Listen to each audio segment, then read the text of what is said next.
While most CPAs focus on what happened last year, our friend Dan Mullen at GTG Tax Planning helps you plan for what's next. He's especially sharp with business owners and real estate investors, helping you legally minimize taxes while positioning yourself to look strong when it comes time to qualifying for financing. And because he understands both tax strategy and lending, he helps you make smarter financial decisions before they become expensive ones. Discover how you can look poor to the IRS and rich to the lender. Book a short discovery call today at gtgtax.com. That's gtgtax.com.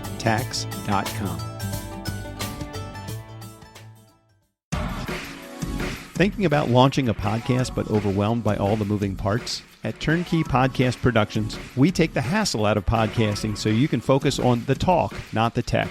From concept to launch, guest booking to post-production, we handle everything. Need a strategy to grow your show and turn guests into clients? Yep, we do that too. DIY or done for you, we've got the solution that fits. Whether you're just getting started or ready to scale, TurnKey is your behind-the-scenes podcast team. TurnKey Podcast Productions. Your voice, your message, fully produced. Learn more at turnkeypodcast.com/contact. That's turnkeypodcast.com/contact. Next on this episode of The Nice Guys on Business. I want people to understand that in the urban inner cities or even suburban areas to appreciate the fact that no matter where you came from and whatever you're going through, even if it's some kid that's an adoptee, some kid that's in a foster home, some woman that's going through an abusive relationship, or some man that's going through divorce or whatever else, you can come back. You can come back from those streets. You can come back from incarceration. You just have to think like the gorilla and understand that there's somebody out there that's been in your shoes and has experienced what you're experiencing. And that's why I say trauma to triumph. If you look on the cover of the book, it shows a man with a big ball and his chains around his leg, and he's trying to climb up the hill. And when he gets up to the top of the hill, there's a light that comes on. And that's the thing. So I call myself the liberator. I'm not a motivator. I liberate your mind to the infinite possibilities of what it can achieve. So I just want to open their minds up to say, you don't have to buy my coaching, but read the book and realize I've been in your shoes. I know what it's like to go through things, and I know what it's like to avoid recidivism. So that's a big thing. People keep going back to the same struggle, and it's insanity. 7 countries have banned these two from traveling. The Nice Guys on Business. Go from where you are now to where you could be. Get expert tips to grow your business, to be more productive and more efficient, whether you're trying to build influence, grow your community, or make it rain. Best-selling author of Nice Guys Finish First, Doug Sandler, can lead the way. The Nice Guys on Business is produced by TurnKey Podcast Productions. Now, here's your host, Doug Sandler. All right, Nice Guy community, welcome back to the podcast. Today's guest proves that where you start doesn't have to determine where you finish. Darius Ross went from homelessness and surviving some incredibly tough circumstances to helping close more than $1 billion in business deals. Now, along the way, he became a business broker, an M&A advisor, a commercial real estate pro, an entrepreneur, an author, and the creator of the TPS Blueprint, which stands for Timing, Precision, and Synchronicity, which we'll talk about today. If you're looking for a fluffy business advice episode, fucking don't listen to this episode, because this is not what we're here to do. We're here to talk details. We're here to talk getting you past the shit that you're going through right now. So please do not listen to this for fluffy business advice. But if you want real conversation on overcoming obstacles, scaling a business, and turning life's toughest lessons into your biggest advantages, you are in the right place. Darius Ross, welcome to the Nice Guys on Business podcast. It is a pleasure to be here. Happy to have you here. I'm excited to be able to chat with you. I was reading your backstory, and the more I was reading it, the more captured I was by your entire story. Now, you found entrepreneurship by accident, and most people are searching so hard to find what they want to do. How is it that it just found you, through all of the adversity that you've been through? How did entrepreneurship find you? Bottom line of it was, growing up in the inner city of Chicago, I lost a job, and necessity pushed me forward, basically. And when you mentioned growing up in the inner city of Chicago, it was a gang violence, it was survival, it was resilience, and through that, creating a business career. So the bottom line of it was entrepreneurship found me because there was no choice. It's like, you got to eat, you got to sleep, you got to drink, and you either make something happen and or you perish. That's the bottom line. So, what's something that you wish people would understand about entrepreneurship that they maybe struggle with daily? Because there's so many people that have these amazing gifts in the world, and they're just stuck in the getting ready process instead of the I'm doing it process. Action taking.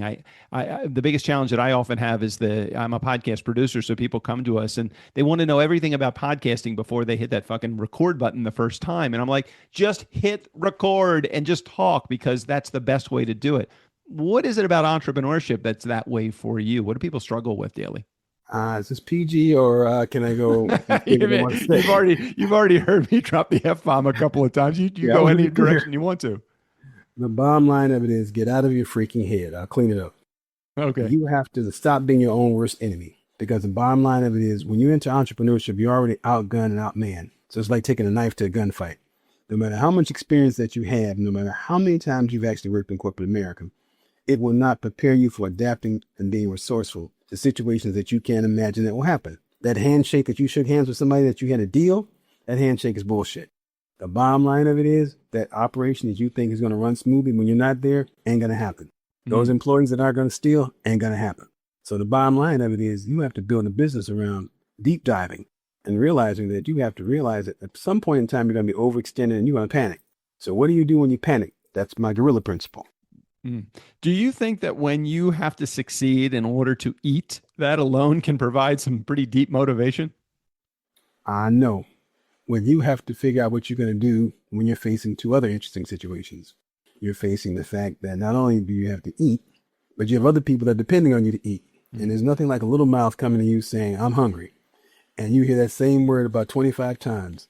You are going to do something very motivational. And or if you have a girlfriend or a husband that basically is saying to you that they're going to leave you, that's different motivation. But the biggest motivation of it is when you look around and you see that you go to the ATM machine and you try to get something out and nothing comes out. That's motivation.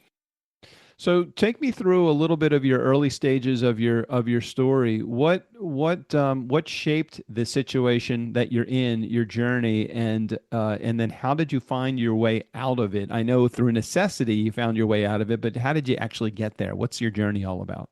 My journey began at 6 or 7 years old. My father was an interesting man.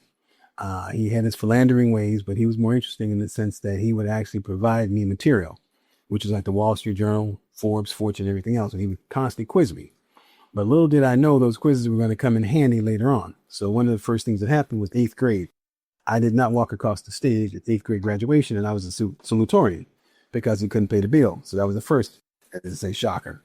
The next shocker came in high school, and the same thing happened in high school. In junior year, I was basically told that I'm not going to be able to come back to school. This is a seminary because of the fact that, again, he couldn't pay the bill. So I discovered at that point in time, help's not coming. So all of a sudden you do what any industrial young person does in inner city. You get creative and you start figuring out how to hustle. And hustling is the motivation for you to figure out whatever method is necessary. So there's a term that says by any means necessary. You create by any means necessary because you have no choice. Once you get disappointed a few times, you realize you got to take matters into your own hands. Sometimes that takes you across the border to things that maybe are not necessarily the right way to do things, but you do what you got to do to make it happen. There's a difference between doing things that aren't the right way and doing things that are not legal or not, in moral. So how do you, and in an area where you grew up, it was challenging. I mean, again, reading your story, I don't know how anyone finds their way to clarity or to doing things. I'm not saying textbook, but corporate white America, it does not necessarily have the greatest eye on someone that's from the part of Chicago that you're from, and that is challenged with just staying on the right side of the law. So how do you do the right thing when the wrong thing is so much easier to do? I'll be honest with you. You're more than likely to do the wrong thing. I will not be one of those individuals that will candy coat the history. I crossed the line. I crossed the board and did things that were questionable and unethical. But the bottom line of it was that, you get to a point where you say to yourself, and mine was the concept of sitting in a cell and I'm there overnight and you're trying to figure out what's this going to lead to. And somebody's telling you in no uncertain terms what the situation is going to be. And I'll give you a short story, right? Sure. The story was I'm sitting there in this cell And I'm watching these guys on the other side of the room, and they're behind a curtain. And behind this curtain, there are men back there. And I asked the guy, I said, what are they doing? So he goes, well, they're testing the penises. I go, for what? He says, well, they're going to give them a test for, disease. Oh, no. So I started in the corner. I'm Catholic now. Father, Son, Holy Spirit, Father, Son, Holy Spirit. Oh, God, come on, come through. So now, all of a sudden, I hear my name called. He says, Ross. So he says, you're free to go. But lo and behold, as I'm walking across the yard to give, because this is like tiers the way the county jail is set up. So they're tiers. So as I'm walking across, the guy up top says, hey, fresh fish is on now. Oh, no, I'm done. That was a moment of truth because I'm realizing I got a blessing and a lesson. The blessing was I got caught. The lesson was that I realized that at the end of the day, that wasn't for me. Okay. Very clearly. Because when you get caught doing something 1 too many times, and in my case, it was 3 times, that was your indication that it was not the thing you should be doing. But the mastery of that was there was always some angle that happened. Whereas when I got misdirected or misguided, there was a person or a system that was like, this isn't for you. So you got to turn around and change your ways. But again, it had to be a lesson. I had to get spanked. As I best say, sometimes you got to get spanked to basically get the idea. And some people just continue to do the same thing over and over again. Well, you found your way back to the right side of the law, but that's not an easy. When it's as easy or easier to be on the wrong side, it's challenging to do that. How? What was the motivating factor? Now you did have. It sounds like you had at least one person along the way with each of these missteps that you had that helped put you back on a proper trajectory, but. Even so, sometimes, when somebody says to you, you got to go out there and get a job, and you're in a position where you might only be able to make minimum wage, but it's easier to make tens of thousands of dollars, whether it's selling drugs, doing anything illegal, or and on the wrong side of the law. How do you use that motivation to get to the right place? Because I still don't know how you found your way out of this bad trajectory. I actually was a master of history, right? And in that mastery of history, I also was a mastery of military history. And in military history, there's something that was the guerrillas, right? And the guerrillas were able to overcome and succumb to everything. They handled things, they pivoted, they adjusted. So what I realized, there's no situation you learn in martial arts that you can't get out of. It's just a question of how disciplined are you going to be. So what happened for me was I realized there was something at the time that was called Westlaw. And Westlaw was a series of books and directories to give you an idea of what you can do within the law. So I started realizing if you can play the game within the law, this is what's otherwise known as political action committees. Being able to use the law to your own advantage. So at that point in time, I got, again, another lucky break. A professor of mine was trying to buy a house. And with that in mind, he was buying the house, but he didn't know how to do it. So he called me up and he said, can you help me? So I ended up going down to a place in Galesburg, Illinois. And as a result of that, I met another gentleman that said, you know what? I like you're a smart rascal.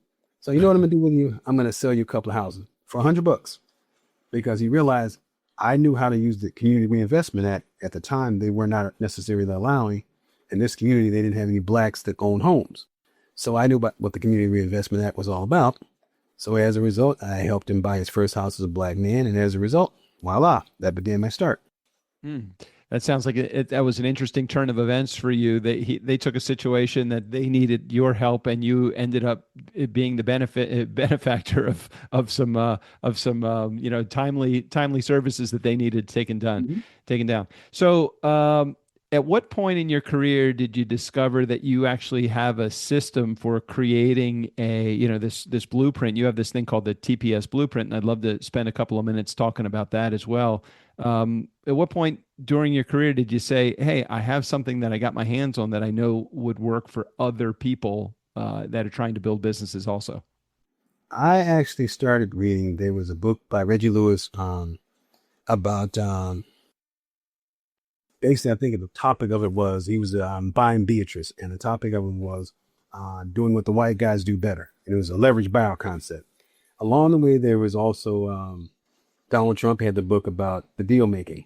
So I started realizing, you know what? I just did a deal, and now all I got to do is just master this. And I just got to figure out what's important in a deal. So in negotiations, the key things are timing, precision and synchronicity. So then I applied this to even women. It's like, okay, if your timing is right, your precision is right, your synchronicity is right, you're going to get plenty of honeys. So all of a sudden, I'm like, whoa, I'm mastering this art. And it was an art form because you can walk into a room and have the gift of gab. And I said to myself, I can sell venom to a snake, salt to Santa Claus, and, basically a frying pan to a slug. So I got this figured out. So all of a sudden, you start putting all the pieces together because it's just that. Everything comes down to those three ingredients. The wars were lost based upon timing, precision, and synchronicity. An assassin, in the book, you'll see an assassin's chart there I had. An assassin has to sit down and wait all night long to get his target. In a military battle, if you don't come with the right amount of things, everything's going to go wrong. When we look at something as simple as Russia, if Adolf Hitler had have not been smarter and been wiser, he would have taken Russia. But because of the fact his generals told him not to go into Russia, but he sent those soldiers in there without proper winter gear. And then in Northern Africa, the sandstorms got him bogged down. The whole world would be actually learning German right now if it were not for those mistakes. Right. When you approach a deal and you approach it from the perspective of how you are and how you respond and the type of person that you are, do you feel like it's to your advantage? I mean, you're a straight shooter, so you tell it like it is. You don't sugarcoat it like somebody in the corporate world. I see it working to your advantage once you can get past the initial, who is this guy? He's got all this jewelry on, he's showing up at the meeting. I don't know if you're a suit wearing guy. I know I'm not. I show up at a meeting, I'm going to be in shorts and a t-shirt. They got what they got. Do you show up as you showed up for today, with jewelry, with your attitude, a little bit off kilter, a little bit, a little bit out of the norm? Does that work for you, or is that something that you have to overcome during that meeting to make the deal? I call it the concept of Joan Schwarzkopf used to call it the shock and awe principle. Yeah, exactly. On the cover of my book, it says D man. Now, let me explain you what that means. He's the man. The man. Okay? The man. So I'm telling you before you even get there. I'm sending you a copy of the book before you even get there. So I'm telling you I'm the man.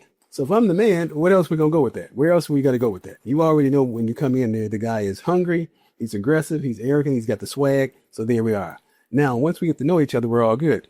But in the beginning of it, you're just trying to figure out what pulse is he coming from. Right. And one thing of it is I'm approaching you as a friend. First thing I say out of my mouth is, my friend, how can I make this work for us? How can I make it work for us? Somebody's got to lose. So I believe in the 80, 20, 70, 30, 90, 10 plan. One of them is going to walk away from this negotiation with less. But we're going to walk away with at least being happy and hopefully being friends.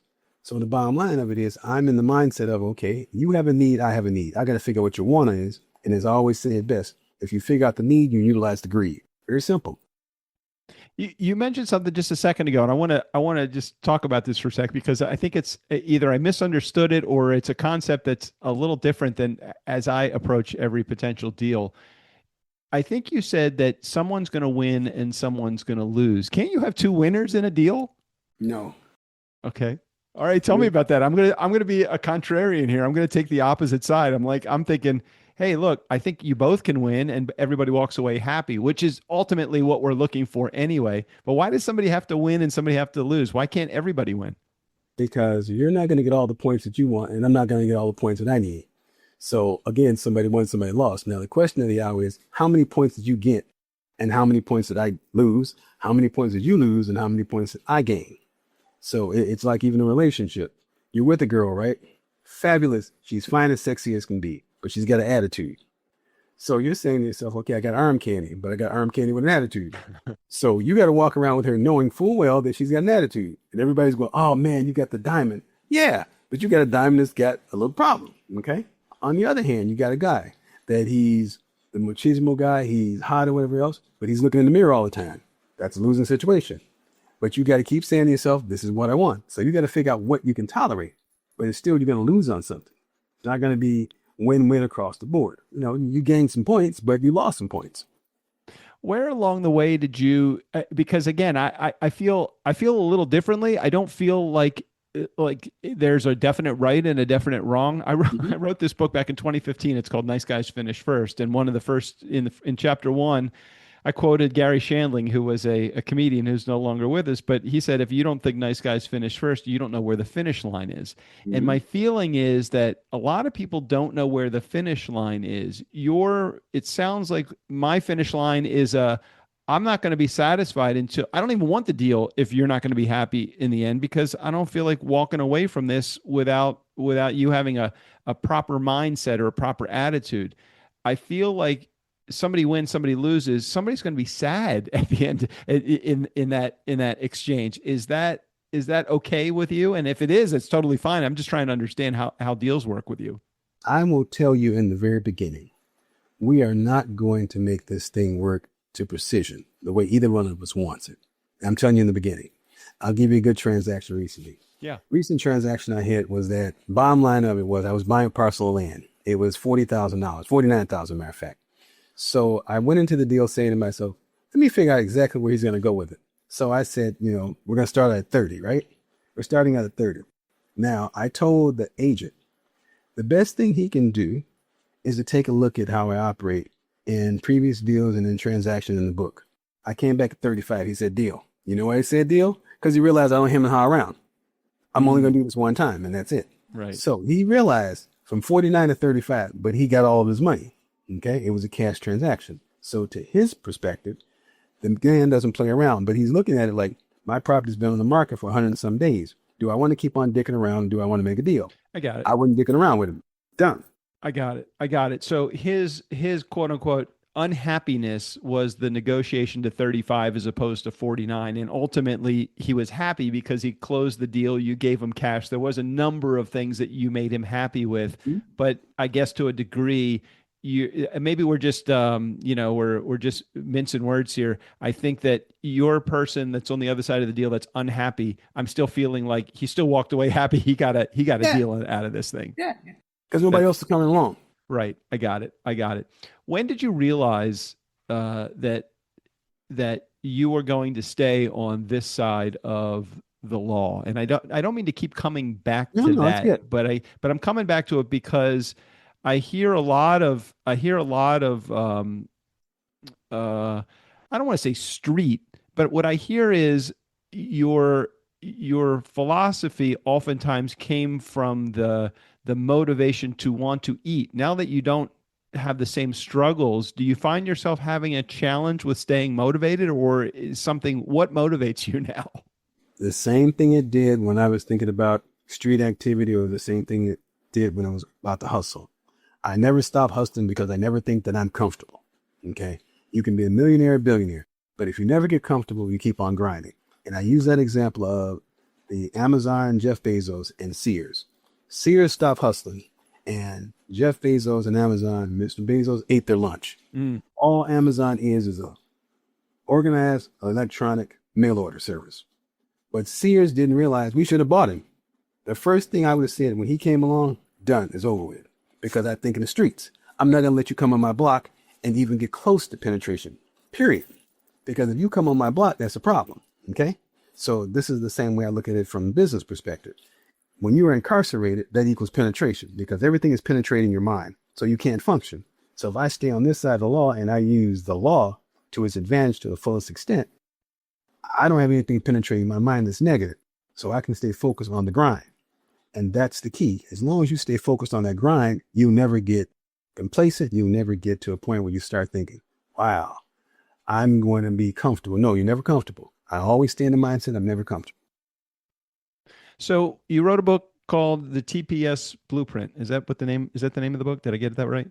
Yeah, it's called Mastering the TPS Blueprint. Yeah. Okay. Mastering the TPS Blueprint. I did not ask you this before I hit the record button because oftentimes I stay away from pitching on the podcast, and I don't want to pitch here, but I do want to make sure that we are aligned with what we want our listenership to accomplish by listening to the episode.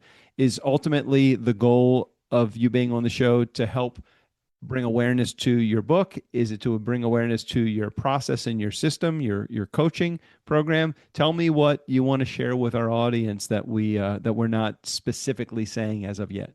I want people to understand that in the urban inner cities or even suburban areas to appreciate the fact that no matter where you came from and whatever you're going through, even if it's some kid that's an adoptee, some kid that's in a foster home, some woman that's going through an abusive relationship, or some man that's going through divorce or whatever else, you can come back.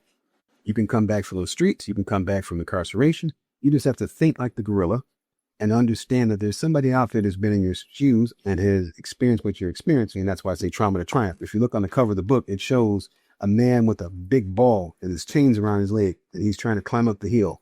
And when he gets to the top of the hill, there's a light that comes on. And that's the thing. So I call myself the liberator. I'm not a motivator. I liberate your mind to the infinite possibilities of what it can achieve. So I just want to open their minds up to say, you don't have to buy my coaching, but read the book and realize I've been in your shoes. I know what it's like to go through things, and I know what it's like to avoid recidivism. That's a big thing. People keep going back to the same struggle, and it's insanity. So Mastering the TPS Blueprint, Transforming Trauma into Triumph. We'll make sure we put a link in the show notes. Darius Ross, Darius Demand Ross is the author of that of the book. He's been our guest on the podcast today. I would be remiss if I didn't ask you a couple of questions just about your personal life now. Tell me where you are in your journey right now personally. It is now I'm in the process of looking at overseas and looking at building complexes and developing more assets overseas and acquisitions of real estate. And also now I'm focused on business acquisitions, buying small and medium-sized businesses, because this is a simple plug, but it's interesting. There will be 10 million businesses in America that will go under because nobody's there to buy them. So the baby booming generation will be in a situation where they're at my age, 60 and over, and they're retiring and they're just closing these businesses down. So this is a good opportunity for entrepreneurs and or people that live in corporate America to own their own business and be successful. So that's kind of where I'm at now. That's awesome. And I appreciate you sharing that. And again, this is a completely a no pitch podcast. I'm the one trying to push your book, and you didn't even mention your book. I mean, we mentioned the title of it, but we want everybody in our community get a little bit of a flavor for what Darius is all about. Check out his book. The link will be in the show notes. We'll also put a link to your website there as well. And also, Nice Guy Community. And Darius, hats off to you for this as well. Great Instagram channel. I've seen a number of posts and watching your activities on Instagram. A lot of little video shorts that are on there, video reels. So thank you for sharing all of that with our community as well. It definitely has been a pleasure. I appreciate it so much. Nice Guy Community, never underestimate the power of nice. Again, special thanks to Darius. All of his information, including access to his book and his website, will be right there in the show notes. Steve O'Brien, go ahead and take us out of here. For the Nice Guys on Business, I'm Steve O'Brien. Fill up your week with the Nice Guys. 5 episodes a week. Isn't that like some kind of a war crime? Why don't you just waterboard these poor people?